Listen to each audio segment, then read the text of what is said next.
জনাইছে মুহূৰ্তৰ এটা বিগ ব্ৰেকিং নিউজ। লামডিঙত এটা শিশুক মাৰপিট কৰা কেন্দ্ৰ কৰি চাঞ্চল্য। ৰেল চহৰ লামডিঙৰ মাজমজিয়াত থকা ব্ৰিকফিল্ড কলনীত এই অমানৱীয় ঘটনা সংঘটিত হৈছে। বেবী নামৰ এগৰাকী মহিলাই শিশুটিক শাৰীৰিক নিৰ্যাতন কৰাৰ গুৰুতৰ অভিযোগ উত্থাপন কৰিছে স্থানীয় ৰাইজে।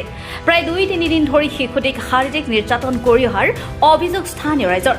অকথ্য শাৰীৰিক নিৰ্যাতন চলোৱা দেখি স্থানীয় ৰাইজে শিশুটিক উদ্ধাৰ কৰি আৰক্ষীক গতাই দিয়ে।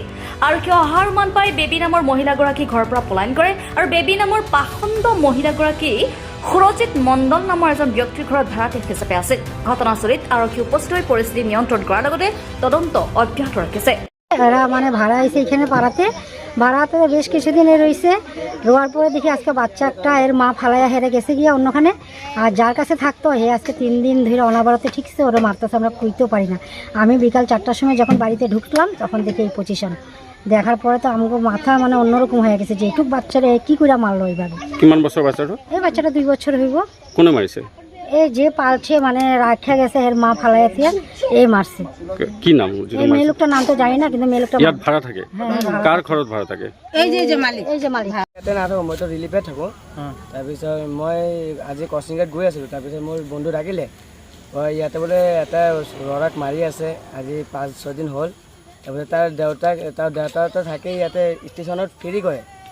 তাৰ দেউতাক ফেৰী কৰে, তাৰ ঘৈণীয়েকটো আৰু এজনৰ ঘৰত থাকে। তাৰ ঘৈণীয়েকটো আৰু এজনৰ লগত পলাই গ'ল। পলাই যোৱাৰ পিছত ল'ৰাটোক ৰাখিলে তাহাঁতৰ ঘৰত, খোৱা বোৱা নিদিয়ে। তাৰপিছত আজি 5-6 দিন হ'ল মাৰি থাকে। তো আজি যেতিয়া ঘৰত গ'লোঁ, কিমান বয়স ল'ৰাটো? 2 বছৰমান হ'ব। টিট পূৰা মাৰি পেলাই চেক্স কৰি দিলে, ভৰি পৰা দগাই দিলে, মানে বহুত বেয়াকৈ মাৰিছে দেখিলোঁ। তাৰপিছত মানে পাৰা মানুহ কোৱাৰ পিছত আজি আবেলি গৈ পেলাই কাজিয়া হ'ল অকণমান। তাৰপিছত তাহাঁতে পলাই গ'ল, আৰু তাৰ ফেমিলি যিটো আছিলে তাহাঁতে পলাই গ'ল। পলাই যোৱাৰ পিছত পুলিচ আহিছে, পুলিচৰ পৰা দি দিছে, যোনে পালিব গৈছে তাক দি দিছে। অৰ্জুনৰ বাচ্চাটো যোনে পলাইছে তাৰ নামটো জানে? তাৰ নামটো নাজানো। যাৰ ঘৰত আছে তাৰ নাম হ'ল পৰশুৰাম, তাৰ মানে ঘৈণীয়েকটোৰ নাম হ'ল baby. News desk report, Suhana live.